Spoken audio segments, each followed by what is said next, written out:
Toi whatalu whātua le whapoponga o telefon mo le nei awa uli.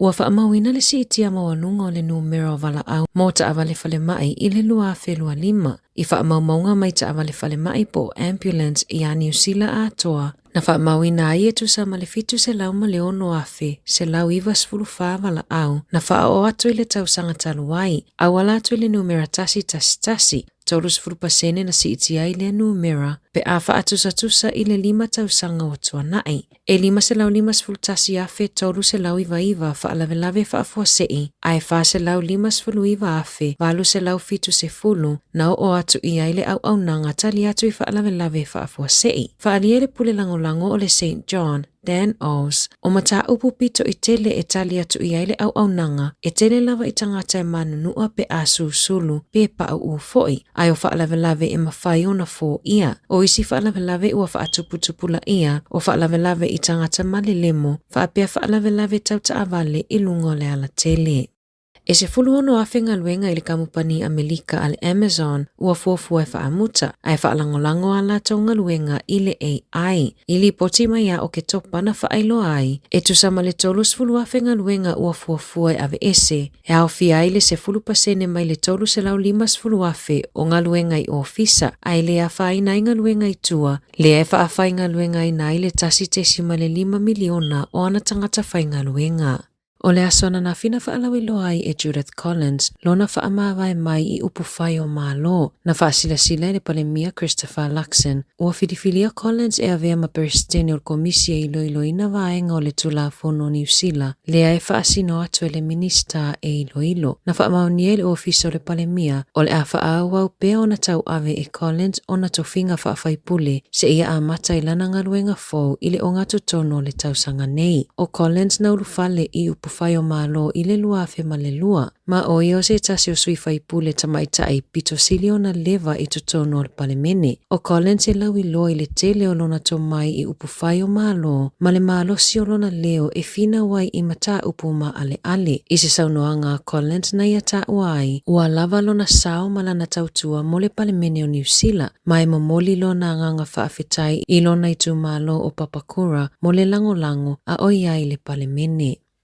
Ua whaalea o ngā ina whaalilo e New Zealand fuafuanga na fuafua e tatalai awala fōu mo tangata whainga luenga mai le Pasifika, I lalo o ngā luenga I whale whasimanu ma whaleia, e peona whaalia I pepa o whaamatalanga a le Radio New Zealand Pasifika, I lalo le tula fono whaamaumau ngā loa I a New Zealand. E lua itu ai ngā visa mo tangata whainga luenga mai le Pasifika, na amata tu ina atu I a te se malua a whelua 5, o le Peak Seasonal Visa, ma le Global Workforce Seasonal Visa, o ia visa fauna whaatanga I tangata whainga luenga mai le Pasifika, e ngā lulue I whale whasimanu ma whaleia mo masina e fitu. Na whautua ina le matanga luenga o le vai fafo ma whaatawa inga le kapeneta ia iulai, o le asuia e le Peak Seasonal Visa, fuafuanga a le whainga malo a le Labour, le nei ei polo kalame mo le Pasifika na fola I le lua whelua. I se pepa whaamatalanga mai le ofisa whai pepa malanga New Zealand, na whaali ai, na iai se malilienga ma le whainga malo a le Labour, e whaupopo ai le isi ono se lau mo ngā luenga whaavai taimi I whaleia, ma le toru se lau lua se fulu mo ngā luenga I whale whasimanu peitai, o le awhi 5 se lau wha se fulu tāla mo le PSV visa, ma le iwa se lau lua se fulu tāla mo le inisiua, o le papuipui lea mo tangata Pasifika, e mawalunga atu nailo le tau le visa maasani mo tangata malanga mai I ngā luenga whaavai taimi, lea e tolu se lau 5 se fulu tāla.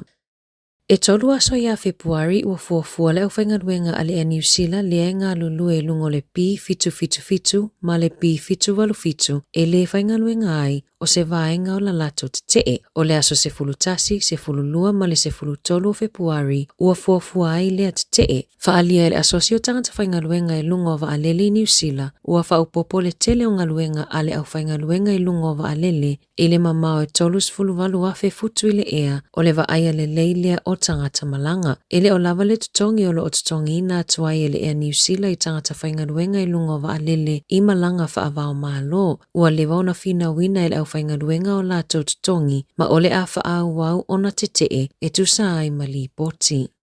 Ua matau na poloka awala I Lower Hutt, ona o ngā luenga toi whaau wau na whau, le ngā luenga tasi te 5 piliona tā la. O whetaula I ngā ala I te Waitaka Mori o te Awakairangi, le asai ai le poloketi o le River Link, whaalelea fo I manisi o ngā luenga tau le ele tisei awala, whapea ngā luenga I awala a le pule ngā nuu. O le ngā luenga tasi te 5 piliona tā la ua whaanga solo, e pui mai ai le ai I lolonga matawhenga, whaalelei whetaula I ngā ala mō pasi manu foafi, whaapea awala wila ma awala savali. Ua whaanga solo fo I ngā luenga mo le whaalelei o whetaula I ngā ala, mō no foafi I Melling, e wheso o tai ai le taulanga, ma le awala numera lua.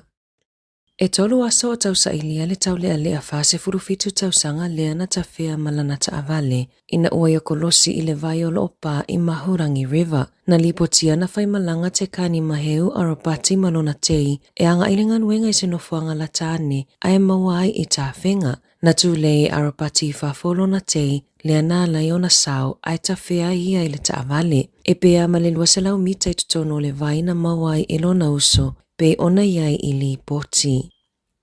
O le kuata pela loifo le numero o tangata New Zealand, ua le toi whaatua ina le au nanga leo. Pei ona whaalia I se suesuenga la tamaya le Radio New Zealand, e suesuena I finanga lo tangata. O le telo manatu whaalia, e le I whaawai mai I le mata upu lea na awhia E Javon McSkimming. E lua se fulu te simalefitu pasene na tali mai, o lo lato whaatua ina pea le au nanga leo. A o le isi toa tele, ua le aiso lato tali tonunga I le matanga luenga leo.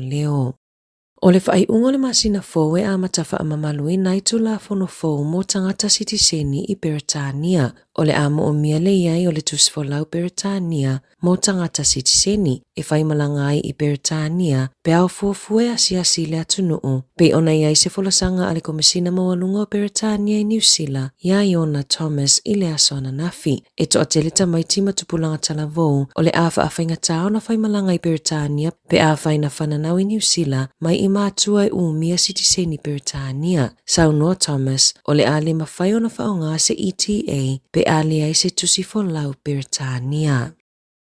Ua toi whaia ni loilonga I le toi whaia lea o ni ngā luenga whaalelea mo le polokalame lea e whaonga mo le laina telefoni mo whaalawelawe whaafuasei le tasi. O le polokalame o lo whaonga aina o se polokalame tuai, na whaawai mai I le awheiwa se lau 5. Ua whaatau sanga o wala au le matanga luenga o leo ma le fence, ina ia whaia ni suinga I le laina tasi. Whaalia ele au whaitofa, ua tuputele le whaafitau li I laina o le tasi, tanu mai lea whao Gabriel, lea ua whaaluaina I solonga ele I mawao, o lea polokalame na whaamatalaina I le au whaitofa ua tuwai, ma ua tele ina motusia wala au e wha o atu I taimi o whaalawelawe whaalena tura.